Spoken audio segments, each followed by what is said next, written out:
Salut les planteurs, j'espère que vous allez bien et aujourd'hui on va se refaire un petit cactus tour. Je sais que vous aimez bien et vous savez que j'aime bien aussi. Donc je vais vous présenter un petit peu soit des nouveautés que j'ai rentrées en collection, soit des plantes que j'aurais oubliées ou des plantes qui changent un petit peu. Il n'y aura pas forcément que des cactus cette fois-ci. Mais avant de commencer, tu peux aussi t'abonner. Ouais, ça c'est cool ça.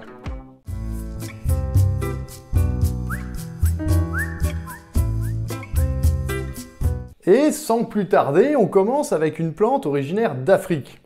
D'Afrique du Sud pour être plus précis, et c'est une Stapelia variegata, aussi appelée Orobea variegata. Ouais, elle est un peu rouge parce que le soleil ça tape fort en ce moment, hein. Du coup je l'ai déplacée. Normalement elle a une teinte un peu plus grisée. C'est une plante qui possède un port tapissant, on va dire, et qui a une floraison qui est vraiment exceptionnelle, hein. On l'appelle aussi la plante étoile de mer, et c'est pas pour rien.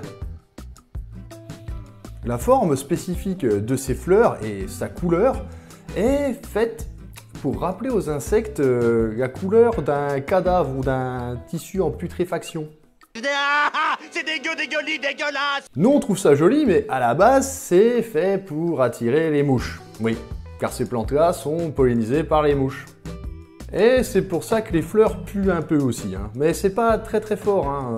En général ça m'a jamais trop dérangé, même dans la véranda ça empeste pas le truc quoi, faut vraiment s'approcher.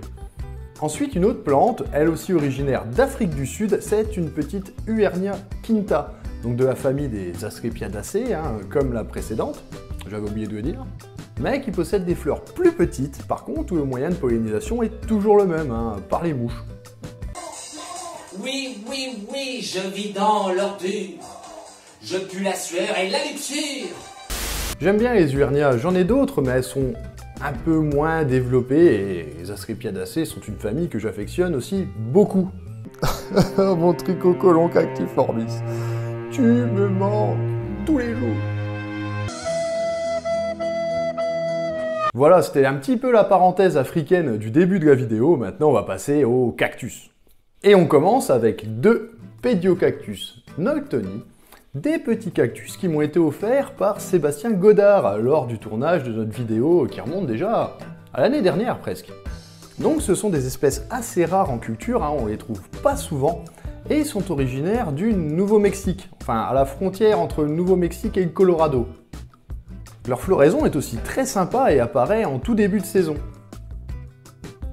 Ensuite, une autre cactée originaire d'Amérique du Nord que Sébastien Godard m'a aussi offert.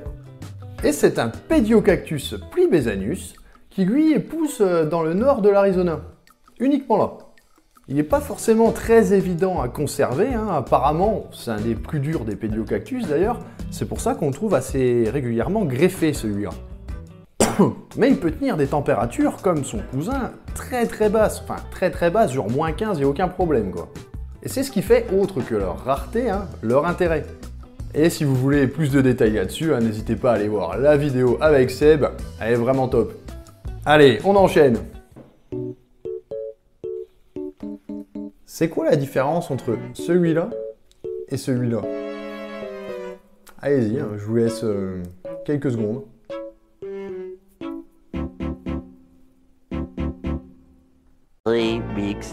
Si vous avez trouvé, c'est cool. Sinon, je vais vous le dire, ce sont exactement les mêmes plantes. Ce sont tous deux des Polaschia chichip, cependant, celle-ci possède quelque chose de particulier. Celui-ci est la forme dite cristée du Polaschia. Les cristations sont une mutation qui peuvent apparaître sur la plante de façon assez aléatoire. Et en fait, pour faire court, c'est l'apex de la plante qui, au lieu de pousser verticalement, va pousser horizontalement. Ce qui lui donne un peu cet aspect de cerveau ou de plante extraterrestre. Et c'est une mutation très appréciée des collectionneurs, car, comme je vous disais, c'est vraiment aléatoire, et sur certaines espèces et sur certains genres, c'est vraiment très rare. Pour les conserver, souvent on les greffe, hein, parce que ça marche mieux et ça permet à la plante de mieux se développer. Ah oui, sinon les Polaschia sont originaires de l'Oaxaca et de la Puebla au Mexique. Suivant! Ah, là on entre sur le genre qui vous a sûrement fait cliquer sur la vidéo. Alors, pour tout vous dire, à la base, j'étais pas trop chaud pour me lancer là-dedans. Mais à force d'en voir, je me suis dit, j'aimerais bien en avoir quelques-uns quand même. Donc, voici deux petits Gymnocalcium Mianovici variegata. sur leurs propres racines, bien évidemment, hein, vu qu'ils ne sont pas totalement rouges, ils peuvent vivre sans porte-greffe. Hein. Ils sont vraiment très sympas. Je vous ferai des macros de toute façon après. Hein.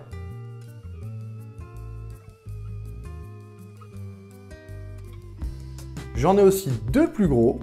D'abord celui-là, avec un bouton floral en préparation. Ouais, il est vraiment chouette. Et ils viennent de chez Sébastien Cano, qui les produit lui-même. Et franchement, c'est de la belle cam. Hein. Franchement, c'est de la belle cam.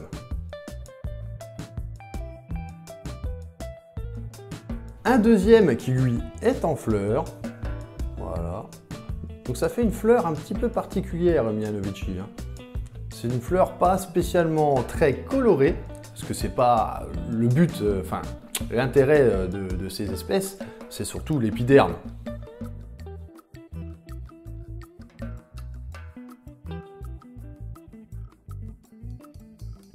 Et ce que je trouve aussi vraiment cool, c'est que chaque sujet est unique. Aucun n'a les mêmes variégations, aucun n'a les mêmes couleurs, et c'est pour ça que je les trouve vraiment très beaux. De base, ils sont originaires du Paraguay, et pour comparer, voici une espèce plus naturelle, donc un Gymnocalycium mianovici, variété Stegonum, qui est un peu plus stock, quoi. Ça fait un moment que je l'ai, celui-là, il est vraiment chouette. Et comme vous pouvez le voir, la floraison est verte. Ouais, il possède une floraison verdâtre. Enfin voilà, c'est un genre que j'aime bien, de toute façon, les gymnos, j'ai toujours aimé ça. Mais là, les petits gymnos variegata, ça me tenterait presque d'en semer l'année prochaine. D'ailleurs, en parlant de semis, je vais vous en montrer quelques-uns de cette année. Bon, on verra mieux avec une macro, mais voilà. Voici des petits Ariocarpus retusus qui ont été semés au mois de novembre. Voilà. Donc ils ont bien grandi, ils sont mignons. Ils sont mignons. Je pense que je pourrais les rempoter l'année prochaine.